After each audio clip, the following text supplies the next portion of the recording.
Hello guys, இன்னைக்கு நம்ம பார்க்க போகிறது டீமன் லார்ட் மான்வாவோட எபிசோட் 21 தான். ஸோ வீடியோக்குள்ளே போகிறதுக்கு முன்னாடி மறக்காமல் ஒரே ஒரு லைக்கை தட்டி விட்டுருங்க. அப்போ தான் நிறைய பேருக்கு ரெக்கமெண்ட் ஆகும். சரி வாங்க, நம்ம டைம் வேஸ்ட் பண்ணாமல் எபிசோடுக்குள்ளே போகலாம். போன எபிசோடில் அங்கே எப்படி என்னோட ஃபியான்சேவை பற்றி தெரியும்னு அவ கேட்டிருப்பா. ஏன்னா உனக்கு எப்படி எல்லா விஷயமும் தெரியுது, நீ என்ன ஒரு ஸ்பையா? அப்படி நான் ஸ்பையா இருந்தா நீ என்ன பண்ணுவ?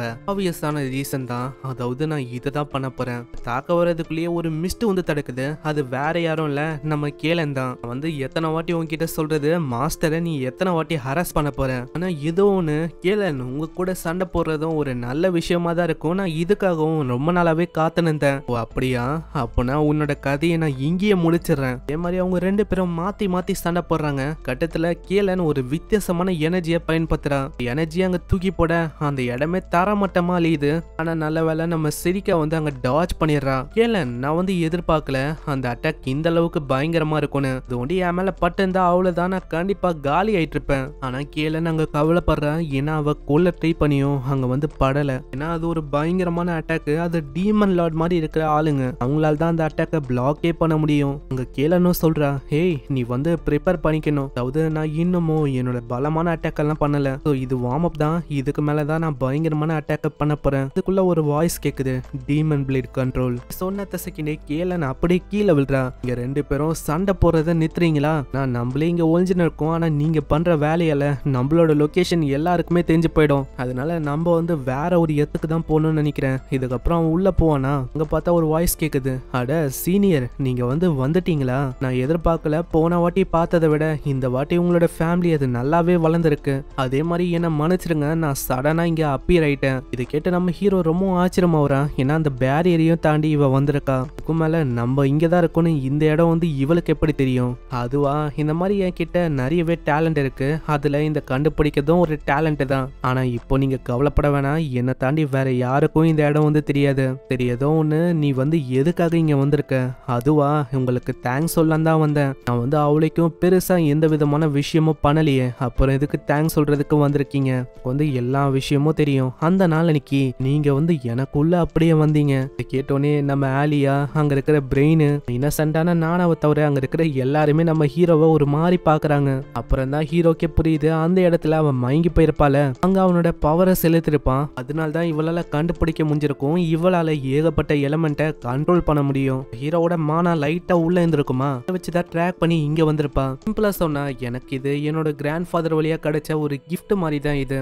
ஆனா இது உண்மையை சொன்னா ஒரு கர்ஸ் மாதிரி தான். ஏன்னா இது உன்னோட பாடியை டேமேஜ் ஆக்கலையா லூனா? ஆமா நீ சொல்றது கரெக்ட் தான். நம்ம ஏன் வேற விஷயத்த பத்தி பேசக்கூடாது? ஆனா இன்னமும் நம்ம ஆளுங்க அங்க தப்பா தான் புரிஞ்சுன்னு இருக்காங்க. நம்ம ஹீரோ வேற எதுவும் பண்ணிட்டானு. அங்க ஹீரோவும் கத்தி சொல்றான், நான் வரதுக்குள்ள இங்க இருக்கிற எல்லாத்தையுமே நீங்க பேக் பண்ணணும், புரியுதுல?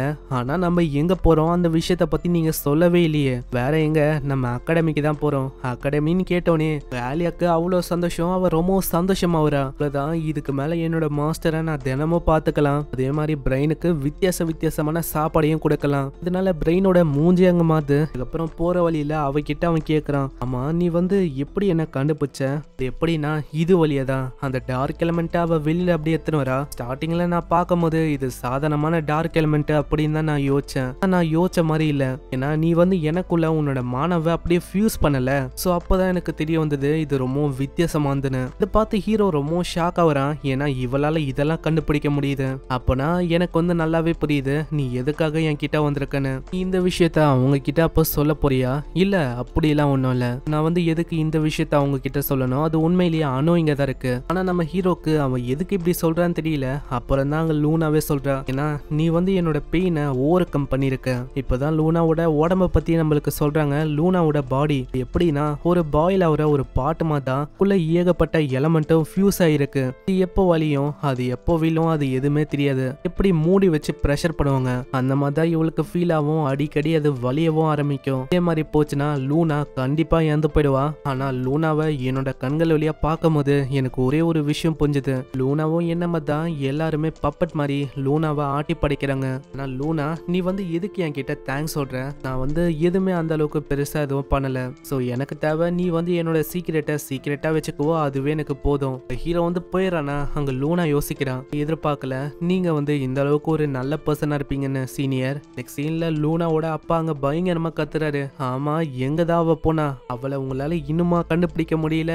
சீக்கிரம், எனக்கு அதெல்லாம் தெரியாது, எப்படியாச்சும் அவளை கண்டுபிடிங்க, அவ இங்க வந்தாகணும். நெக்ஸ்ட் சீன்ல ஆலியாவை காட்டுறாங்க. ஆலியாக்கு ரொம்ப சந்தோஷமா இருக்கு. ஏன்னா இதுக்கு மேல நம்ம மாஸ்டரை நம்ம ஆலியாவால பாத்துக்க முடியும். அங்க ஆலியாவும் கேக்குறா, அம்மா எனக்கு ஒரு டவுட், அகாடமியில இந்த மாதிரி மெய்ட்ஸ் எல்லாம் அலோடு இல்லையே, அப்புறம் எப்படி எங்களால உள்ள வர முடியும்? அது உண்மைதான், நான் வந்து அதுக்கான ரெக்வஸ்ட கேக்குறேன். இதுக்கப்புறம் அந்த பிரின்சிபல் கிட்ட கேட்டா, வாய்ப்பே இல்ல, அப்படி நான் பண்றதுக்கும் விட மாட்டேன். புரியுதா? நீங்க என்ன பேசுறீங்க? நான் வந்து இந்த விஷயத்த யாருக்குமே தெரியாம பாத்துக்கிறேன். பர்மிஷனை ஒண்டி கொடுங்க. நீ வந்து ஏதாச்சும் ஒரு ரீசனை சொல்லு, நான் அதனால ஒத்துக்கிறேன்னா பாக்குறேன். நீங்க கவலைப்பட வேணாம், இதுக்கு மேல நான் கிளாஸஸ் ஸ்கிப் பண்ண மாட்டேன். நான் எப்படி சொன்னாலும் நீ வந்து அதை பண்ணதா போற.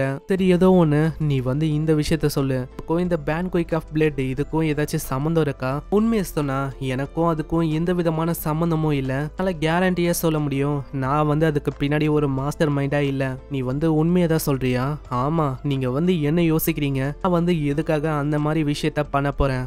இதுக்கப்புறம் அவன் வெளியில வரும்போதே சொல்றான், எனக்கு வந்து இன்னமும் தெரியல, வந்து இந்த விஷயத்த பத்தி கண்டுபிடிச்சா அவரோட முகம் அது எப்படி மாறும்னு. நான் இதுக்கு பின்னாடி மாஸ்டர் மைண்டா இருக்குது ரியனல் தான், ஆனா இந்த பிளான் எல்லாத்தையுமே போட்டது அது நம்ம ஆக்சல், அதை எக்ஸிக்யூட் பண்ணது நம்ம போரஸ்.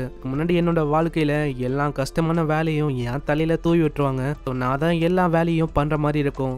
இப்படி இவன் யோசிச்சுக்கினே போவானா, அங்க திரும்ப அவன் மஸ்குலர் காயை மீட் பண்றான். அவனும் அங்க சொல்றான், என்ன மை ஃப்ரெண்ட், நீ ஃபைனலி இங்க வந்துட்டியா?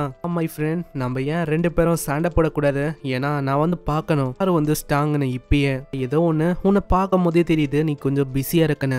நம்ம அப்புறமா இதை பார்த்துக்கலாம். இதுக்கப்புறம் அவன் போவானா, போற வழியில நம்ம பிரெயின் வந்து எந்த போன நிலைமையில இருக்கான், எதுவுமே புரியல பிரெயினுக்கு என்ன ஆச்சுன்னு. இல்ல பார்த்தா தான் தெரியுது இதுக்கு பின்னாடி இருக்குது நம்ம ஆலியா தான். அவ தான் இப்படி பண்ணி வச்சிருக்கா. ஏன்னா ஆலியா உருவாக்குன அந்த ஃபுட்டை வந்து இவங்க ரெண்டு பேரும் சாப்பிட்டுருக்காங்க. ஆலியாவும் சொல்றான், நான் வந்து குக்கீஸை உருவாக்குனேன், அதை வந்து அவனுக்கு கொடுத்தேன். கொடுத்த உடனே அவனுக்கு என்ன ஆச்சுன்னு தெரியல, அவன் தூங்குறான் தரையிலேயே. இதனால எங்களுக்கு எதுவுமே ஆகலையே. ஐயா, நான் என்ன சொல்லுவேன்னா, இந்த மாதிரி ஃபுட் எல்லாம் பிரெயினுக்கு நீ அடுத்த வாட்டி கொடுக்காத. இது வந்து என்னோட ஆர்டர், உனக்கு புரியுதா? கண்டிப்பா மாஸ்டர், நான் அதே மாதிரியே பண்றேன். இதுக்கப்புறம் அவன் உள்ள வரான். அங்க ஒரு லெட்டர் இருக்கு, அது லூனா கிட்ட இருந்தா வந்திருக்கு. அந்த லெட்டர் திறக்கலான்னு போறானா, அதுக்குள்ள அங்க லூனாவே வந்துடுறா. ஆமா, நீங்க வந்து எப்போ இங்க வந்தீங்க, எப்படி இங்க வந்தீங்க?